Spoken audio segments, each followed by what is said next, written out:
Assalamualaikum warahmatullahi wabarakatuh. Hi everyone, welcome back to my YouTube channel. Hari ini kita punya tamu pengusaha muda sukses, Bang Hamzah namanya. Bang Hamzah, buat orang-orang yang belum kenal Anda, can you explain in general who you are? Oke, nama saya Hamzah Romzul Qurani. Hamzah Romzul Qurani. Ya, Beautiful name. saya lahir di Bandung, asli Bandung. Oh, asli Bandung. Asli Bandung, orang tua lahir di Bandung juga. Lahir tahun 91, bulan Agustus. Jadi ya umur saya sekitar 27 lah. Bukan sekitar sih, 27. Oh, emang 27. Emang 27. 27 tahun. Terus Bang Hamzah itu kan pengusaha. Biar penonton tahu Bang Hamzah itu siapa, what kind of businesses do you handle? What kind of businesses do you have? Sebenarnya bisnis kita itu bisnis keluarga, family business. Family business. We start from like agrobusiness. Agrobusiness is the first business that we have. Kemudian sekarang ini berkembang sampai akhirnya tahun ini kita inisiasi proyek rumah sakit. Proyek rumah sakit. Sekarang saya pegang proyek rumah sakit itu. Ya, sekarang pegang proyek rumah sakit. Tapi selain proyek rumah sakit yang tadi kita udah room tour di sini, bisnis apa aja yang kalian punya? Bisnisnya ada rent car, tour travel. Tour and travel. Itu omsetnya berapa? Itu kalau sekitar 15 M satu tahun. Oh, 15 M satu miliar. tahun. Itu cuma tour and travel. Tour travel sama rent car. Sama rent car. Terus apa lagi? Terus ada agrobisnis. Agrobisnis ini kita masih jualan livestock. Jadi jual ke sapi gitu. Sapi, kambing. Oh, itu omsetnya berapa? Itu satu tahun sekitar 18.000 ekor kambing dan 1.000 ekor sapi sekitaran. Omsetnya 70 miliar. 70 miliar. Terus apa lagi? Kemudian ada lagi fintech. Sebenarnya belum sampai fintech, baru perusahaan finance. Perusahaan finance ini masih kecil lah. Perusahaan ini Moda Ventura. Moda Ventura dia investama. Jadi kita punya perusahaan itu untuk jual beli perusahaan gitu. Oh, jadi kalian yang biasa beli perusahaan dan jual lagi gitu. Beli perusahaan itu lagi mau bankrupsi, kalian beli terus jual. Yes. Oh, nice business ya. Itu omsetnya berapa? Itu kita tahun itu masih kecil ya. Kalau bersihnya itu satu tahun 2 sampai 3. Oh, jadi baru-baru net marginnya itu. Kalau omset saya kurang hafal ya kalau di situ. Oh, oke, net marginnya 2. Terus apa lagi? Terus perusahaan properti itu paling besar ya? Properti itu kedua. Cuman sekarang ekonomi sedang ini, jadi 2 tahun terakhir declining. Ya, tapi emang aku juga punya beberapa teman-teman developer. Tahun-tahun ini lagi krisis, orang jarang beli rumah, jarang banget. Jadi orang lagi pengen save gitu. Iya, betul. Itu berapa omsetnya? Itu omsetnya kita setahun itu 10 sampai 15 miliar. 10 sampai 15 miliar. Tergantung sebenarnya. Terus bisnis yang paling besar? Bisnis yang paling besar itu agro. Agro itu sekitar 70. Cuman sekarang kita lagi inisiasi rumah sakit. Rumah sakit ini targetnya menjadi bisnis yang besar juga gitu. Yang handle rumah sakit Hamzah sendiri ya? Jadi di umur 27 handle proyek segede itu. Kita sama tim sebenarnya kan. Saya sih udah tahu omsetnya. Coba kasih tahu buat penonton omsetnya itu berapa? Omsetnya sebenarnya nilai proyeknya ini sekitar 20 juta ya. 20 juta US, sekitar lebih kurang. Kalau dulu sih 270 ya, 270-300 miliar total proyeknya gitu. Wow. Di umur 27 tahun handle proyek yang 270 M, 300 M lah. Dolar kan lagi naik. Iya, lagi naik. Wow. Gimana? Kita harus ngapain biar bisa di umur Bang Hamzah? Saya sih muda 23. Tapi biar bisa di umur Bang Hamzah bisa handle proyek-proyek sebesar itu.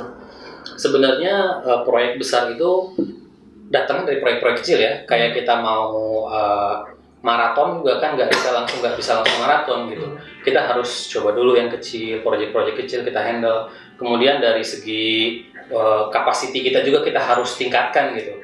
Jadi nggak bisa kita tiba-tiba kamu handle proyek 220 juta dolar atau langsung 10 juta dolar, nggak mungkin. Kita dari proyek-proyek kecil kita belajar, kita jatuh bangun dari situ, kita improve, kita bangkit lagi, baru kita bisa belajar gitu. Iya. Terus saya yang mau tanya, banyak orang mikir gampang ya handle proyek-proyek segitu. What does it take to be as successful as you? Dan when I say that, maksud saya itu saya kemarin lihat Bang Hamzah kerja keras kan, itu holiday hampir nggak ada holiday, ke Jakarta bolak-balik. Kita lagi di Bandung, jadi ke Jakarta bolak-balik. What does it take for you? I mean, what kind of sacrifices does it take? Ya, sebenarnya apa ya? Saya daripada mengorbankan masa tua saya lebih baik mengorbankan masa muda. Gitu. Kalau kita mau have fun masa muda bisa aja gitu. Kita have fun, tidur di rumah, main-main sama teman itu bisa. Tapi nanti masa tua kita harus kerja keras gitu. So it is ya choose lah antara masa tua atau masa muda kamu gitu. Mungkin masa muda kamu oke lah, nantilah cari uangnya, kerjanya nanti aja. Kalau saya sih lebih baik sekarang, zaman waktu muda ini kita habiskan waktu untuk develop. Nanti masa tua kita bisa lebih santai, lebih tenang gitu. Oh jadi harus kerja keras pas muda biar bisa sukses pas tua gitu. Yes. Dan itu kalian belajarnya dari papa kalian. Iya. Memang papa kalian itu profilnya apa? Kalau papa sih dulu awalnya beliau ini seorang filantropis. Jadi dulu papa itu karena emang pekerja keras juga. Papa itu hampir 1 bulan tuh bisa jarang sekali gitu di rumah ya, banyak keluar kota, ngisi acara, kemudian karena Bang Hamzah itu anaknya udah tahu ya, jadi udah tahu, rasa sendiri gitu ya. Dulu sampai waktu itu ayah tuh mendirikan rumah zakat, mendirikan rumah zakat, walaupun akhirnya rumah zakat kan ditinggalkan, karena rumah zakat ini filantropi, charity organization, NGO, kemudian sekarang sudah one of the biggest in the world ya, I mean like in the world. Di dunia itu sudah mulai dikenal lah di kancah dunia gitu. Jadi keluarga Indonesia create charity organization yang adalah salah satu terbesar di dunia ya. Dan itu buat orang-orang ngerti salah satu terbesar di dunia itu omsetnya kira-kira, maksudnya charity yang masuk, yang proyek-proyek yang ngerjain itu kira-kira berapa? Itu 1 tahun ratusan miliar ya, ratusan miliar kita. Jadi sebenarnya bukan dari besaran angkanya, karena mungkin yang lain ada yang triliunan, charity organization, tapi kalau kita efektivitas, jadi very efektif gitu. Maksudnya, what do you mean when you say effective? Karena gini, biasanya orang-orang itu kalau misalkan charity itu mereka tidak terkontrol gitu. Charity membangun 1000 masjid, 1000 masjid hanya dibangun sudah. Kalau kita enggak, kita bangunkan masjid, kemudian kita ramaikan masjid, maintenance masjid, kemudian kita membangun komunitas di masjid itu sehingga lebih efektif gitu, lebih terasa oleh masyarakat. Jadi kalian itu bantu masjid itu biar dia bisa handle diri sendiri gitu tanpa kalian, bukan cuma bangun. Betul. Nggak maintenance. Jadi kalian bikin community sampai kalau kalian nggak ada itu masjid itu bisa berkembang juga ya. Betul. Wow.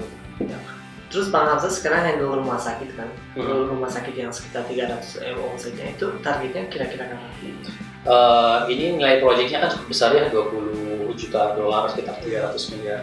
Kita sebenarnya sudah mulai inisiasi sejak 2015. Oh jadi udah 3 tahun? Sudah 3 tahun inisiasi, tapi terkendala di perizinan. Di perizinan. Kalau sebenarnya kan kalau dari segi keuangan kita udah siap. Gitu, segi keuangan udah siap, kemudian investor juga udah siap, kemudian infrastruktur udah siap, tinggal kita keluar perizinan, kemudian kita akan membangun gedungnya sekitar 18 bulan, baru awal 2020 kita bisa start gitu, untuk rumah sakit. Oh gitu. Terus tadi kita pas nonton, Bang Hamzah juga punya TV ya, TV channel Inspira TV. Namanya juga Inspira ya, jadi itu artinya TV yang kasih inspirasi gitu ya? Iya, jadi awal namanya emang kita pengen satu channel ini yang mendidik. Karena kalau kita tahu ya, sekarang banyak banget gitu sekarang channel-channel TV ini yang alay gitu, yang emang tidak mendidik gitu, tidak mendidik masyarakat. Jadi pengen kita tuh punya channel TV yang inspiratif. Makanya inspiratif. Jadi we want to have like TV channel yang inspiratif gitu buat anak muda, Dan emang tagline kita juga inspiratif dan positif gitu. Not only inspiratif tapi juga positif. Setahu saya production takes a lot of money kan. Iya. Terus kalian bikin inspiratif tapi kan banyak orang lebih suka nonton awal. Tapi kan kalian jadi keluarin duit terus gitu. Inspiratif ada revenue-nya nggak? Atau kalian cuma buang duit terus gitu? Inspiratif sebenarnya rata-rata bisnis itu kalau tahun-tahun awal kita bermimpi ya. Majority of bisnis kayak gitu. Kalau kita sebanyak kan orang Indonesia pengennya instant money. Instan, itu kan instant money. Nobody sebenarnya nggak ada bisnis yang instan gitu ya. Kecuali kalau kamu jadi broker juga bukan bisnis gitu. Sebenarnya broker kan bukan bisnis, itu dia hanya berusaha gitu. Dan broker juga bukan instan, dia analisis semua detail, kecuali broker bodoh cuma beli kalah jual. Itu yang yang tentang broker itu, Bang Hamzah kan punya financial company gitu. Sekarang kan banyak iklanin yang ada aplikasi lo cepet bisa kayak what do you think about those applications? Misalnya mereka ini aku di dalam 1 menit bikin $100 bullshit yang menurut saya sih nggak mungkin. What do you think about that? Itu yang masih jadi permasalahan di Indonesia ini, karena orang-orangnya pengennya instan gitu. Contohnya kalau kita lihat buku tuh yang laku seperti apa, bisa belajar bahasa Inggris 30 menit bisa bicara bahasa Inggris, atau 1 jam bisa menghasilkan sekian ratus juta ya kan. Itu jadi masih ada di paradigma kita gitu, orang-orang Indonesia. Sebenarnya itu bukan satu hal yang buruk gitu, tapi kalau kita tidak bisa mencermati jadi kita tuh punya jiwa yang nggak kompetitif, nggak mau berjuang, pengennya langsung jadi gitu. Itu nggak bagus banget kalau buat saya. Dan menurut abang ya aplikasi itu manfaatin masyarakat ya? Iya betul. Jadi entrepreneurs get richer ya, mereka tahu apa yang bisa dimanipulasi. Gitu. Terus Bang Hamzah, kan banyak orang pengen kaya, banyak orang kayak gitu. Kan sekarang Bang Hamzah, can you explain in detailnya? Harus step by step apa yang kita lakuin biar kita bisa kaya gitu. Sebenarnya kaya itu kan hanya dari materi ya. Banyak orang kaya juga dia stres gitu, nggak happy gitu. Makanya kalau misalkan tujuan kita kaya itu sayang banget gitu. Sayang banget. Kita investasi masa muda kita. Contoh gini, kalau saya lebih seneng disebutnya kita investasi masa muda untuk masa tua gitu. Apakah itu dalam bentuk harta atau dalam bentuk keluarga yang bagus gitu ya. Kadang juga kan orang kaya keluarganya nggak bagus gitu. Betul, saya setuju banget. Saya tahu beberapa orang kaya yang kaya raya tapi keluarganya nggak happy banget. Anak-anaknya kurang bagus gitu. Saya pengen investasi di situ gitu. Nah, gimana caranya? Biasanya orang-orang itu, aduh saya nggak bisa ngapa-ngapain, nggak. Jadi kita itu muter di lingkaran yang seperti itu aja. Padahal dalam 1 minggu itu kalau kita lihat, kita punya waktu 24 jam gitu. Kalau dikali 7 hari itu 168 jam. Tapi iya juga ya. Terus kalau kita lihat pegawai itu, kalau dia kerja, dia kerja di kantor 9 jam. Kalau di Bandung mungkin orang pulang pergi itu sekitar 1 jam ya. Jadi 10 jam sehari bro. Kalau dikali 5 hari, dia cuma 50 jam dia habis waktu dalam 1 minggu. Cuma 30%. Cuma 30%. Kalau dia istirahat 50 jam ya, tidur, kemudian istirahat, makan, segala macam. 50 jam, lu masih punya 60 jam lebih gitu untuk dimanfaatkan. Lu bisa baca buku, lu bisa olahraga untuk jaga kesehatan stamina badan lu. Atau apapun lah itu, investasi buat diri lu gitu. Termasuk kalau fokus lu sama duit, ya lu harus benar-benar baca buku, benar-benar improve diri lu untuk yang itu, untuk yang mengarah strateginya. Iya. Dan itu harus buat plannya yang benar-benar spesifik gitu. Saya mau seperti ini, saya butuh baca buku seperti ini, saya butuh ilmu seperti ini, saya baca buku seperti ini gitu, seperti itu. Seperti contohnya Jack Ma. Jack Ma itu ketika dia muda, dia lah dia nggak bisa ini. Tapi akhirnya dia belajar, dia memutuskan harus bisa bicara bahasa Inggris. Akhirnya apa? So every weekend or every Saturday or Sunday dia kan pergi ke tempat banyak bule gitu. Kemudian he start to speak English with them. So he can practice with them gitu. Jadi dan bisa bertukar ide. Akhirnya si Jack Ma ini dia punya ide untuk bikin bisnis internet ini dari mana?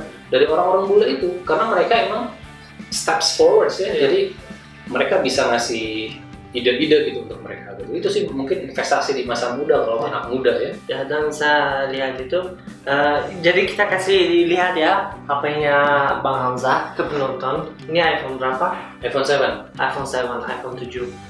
Orang yang suka ini ya, I know you can afford anytime to buy newest iPhone dan tiap hari ganti. Kenapa nggak mau?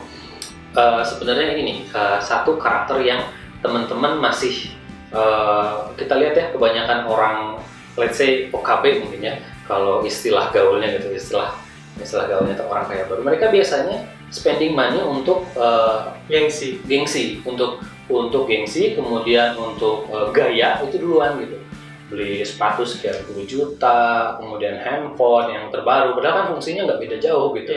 Hampir sama, mirip, beda dikit lah. Kalau misalkan beda juga kamera, ya beda dikit lah gitu. Kita juga masih take a good picture with that gitu. Kecuali lo fotografer emang duit penghasilannya itu beda. Ya, itu kan bukan konsumtif. Kalau itu produktif kan. Kalau fotografer dia butuh kamera yang bagus. Kalau sebagai pengganti kamera dia yang bagus ya, lo punya HP yang kameranya bagus yang harga 15 juta, oke lah, fine gitu. Tapi kalau lo untuk konsumtif, sayang banget gitu. Punya mobil, ganti-ganti terus mobil itu kan sayang gitu, lebih baik diinvestasikan gitu. Kayak kemarin aja di angkot, aku lihat cewek pakai iPhone terbaru dan aku di sana nanya teman, what the hell is that bro? Ngapain dia pakai angkot tapi pakai HP itu kan mungkin sekitar 13 juta atau berapa juta, bisa beli motor Mio bagus, bisa beli banyak barang yang transportational gitu. Iya betul, itu jadi kita lihat ironi ya. Ironi banget gitu. Mereka punya, biasanya mereka juga kan ngutang ya, demi gengsi. Benar. Mereka nyicil gitu, 24 bulan, 12 bulan, itu sayang banget gitu. Sayang banget ya. Nyicil, utang, dan what do you think about utang? Sebenarnya utang ini kan ada dua ya, ada utang konsumtif sama produktif. Ini semua pengusaha tahu lah.